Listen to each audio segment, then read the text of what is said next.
Good morning. Thank you for joining me for another 5 good minutes with the Word. I'm Barry Bryson, and we're continuing our study entitled Recommended Reading. And I would like to recommend that you read and spend time in the book of Lamentations. Um, the book of Lamentations, of course, is by the prophet Jeremiah.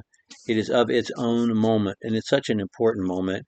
In 586 BC, the Nebuchadnezzar's armies, Nebuchadnezzar being the king of Babylon, destroyed the city of Jerusalem after having basically turned the nation of Judah into a client state for about 20 years. And having carried away part of the population earlier, they now destroy the city of Jerusalem, destroy the temple, and carry away the rest of the population into captivity. Some escape to Egypt. In the book of Jeremiah, Jeremiah tells people, God said, don't go to Egypt. This is my plan that you go into Babylonian captivity. But many went and carried Jeremiah away with them. But this book is written in its moment, the moment when the prophet is in the midst of the destroyed city, the city of Jerusalem, which really at this time had become basically a city state. Judah being so small a nation, it was basically the city state of Jerusalem. And so Jerusalem is the character he laments and of course God's judgment upon his people. Jerusalem stands for God's people.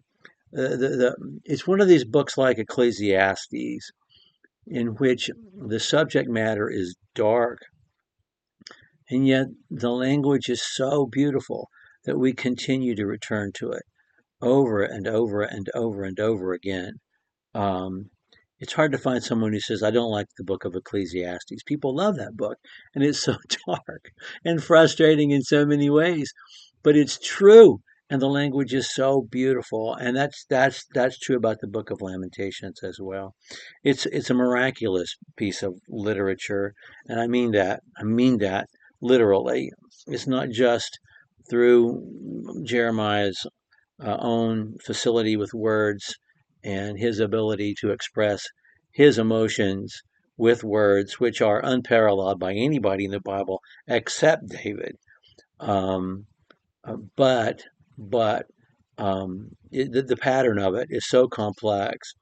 It has a hurricane pattern or the pattern of a Fibonacci curve.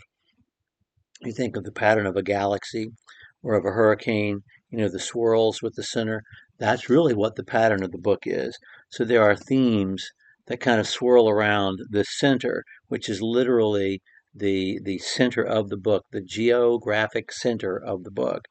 And we'll read that center. But the center of the book is a center of calm. But around it swirls these arms which are the themes of the book. There's the theme of the dirge. This is gone. The time is ended. This age is over and done with. There's the theme of the dirge, the theme of our own sin. There's a third theme, laying blame at the false teachers. There's a theme of almost not blaming God, but describing God's great wrath and the way God's wrath has been felt. And then there's also the theme of repentance. And so those themes kind of swirl around this center of calm. And then we'll get to the center of calm in just a moment. It's also hard to read because um, Jerusalem is a woman who is treated by the invading force the way women are treated by an invading force. She's a woman who has been humiliated, who has been violated, and who has been carried off as part of the spoils of war. That's how Jerusalem is envisioned. And of course, the women of Jerusalem were treated exactly that way whenever Nebuchadnezzar's forces destroyed the city, as the women of Samaria were treated whenever Sennacherib's forces came and destroyed the capital city of the northern kingdom. But that's how she's described. How lonely sits the city that was once full of people. She has become like a widow who was once great among the nations. She who was a princess among the provinces has now become a forced laborer. She weeps bitterly in the night. Tears are on her cheeks, and no one is there to comfort her. Among all her lovers, all her friends have dealt treacherously with her. They have become her enemies. Judah has gone unto exile, under affliction, under harsh servitude. That's how the book begins. Um, anyway, as I said, the language is just so beautiful in this book, and it swirls around this center of calm. So let me get to the center of calm. The closer we get to the center of calm, you know, the tougher the language is. He's talking about himself, and then we get to the center of calm. And I'm in chapter 3. I am a man who have seen affliction because of the rod of his, that's God's wrath. He has driven me and made me walk in darkness and not light. Surely against me he has turned his hand repeatedly all day. I am being ill used by God. This is personal. He has caused my flesh and my skin to waste away. He has broken my bones. He has besieged and encompassed me with bitterness and hardship. In dark places he has made me dwell. Like those who have long been dead, he has walled me in so that I can't go out. He has made my chain heavy. Even when I call out for help, he shuts out my prayer. Listen to this line, it's so awesome. He has blocked the path of my prayer with hewn stone. He has made my ways, my paths crooked. He's like a bear lying in wait, like a lion in secret places. He has turned aside my ways, torn me into pieces, made me desolate, bent his bow, and set me as a target for the arrow. He's made the arrows of his quiver to enter my inward parts, so that I have forgotten happiness. I say, my strength has perished, and so has my hope from Yahweh.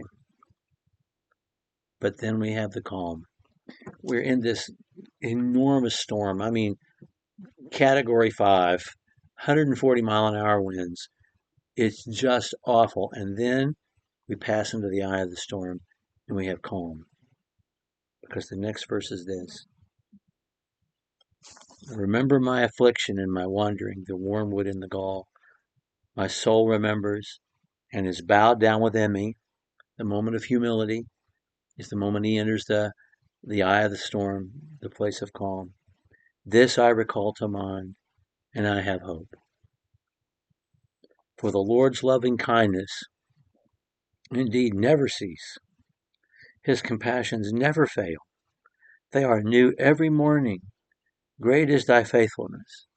The Lord is my portion, says my soul. Therefore I have hope in him. The Lord is good to those who wait for him, to the person who seeks him. It is good that he waits silently for the salvation of the Lord. It is good for a man that he should bear the yoke in his youth. Let him sit alone and be silent, since he has laid it on him. He's earned this. He's not just writing words of empty encouragement. It's not Scarlett O'Hara saying, after all, tomorrow is another day. It's not that at all. This is someone who has passed through the storm to find the center of calm, the eye of the storm. And that's why this is the actual center, by verse, by words. This is the actual center of the book of Lamentations. It is. It's the eye of the storm. And he gets to this center of calm. And then he goes out of it again. But it's there in the middle for us to know and to be encouraged by. And I think it's interesting that the book ends with a prayer for mercy. Yahweh, rule forever. Your throne is from generation to generation. Don't forget us forever. Don't forsake us for long. Restore us to you, O Lord, that we may be restored. Renew us as days of old. Unless you have utterly rejected us and are exceedingly angry with us. It's a hope of forgiveness, but there's the humility there. Have we been so awful that you can't? I just love Lamentations. I just love it, and you're going to love it too. I want to recommend it to you. Thank you so much for joining me for another 10 good minutes with the Word. Next time we're together, we're going to talk about the first half of the book of Daniel.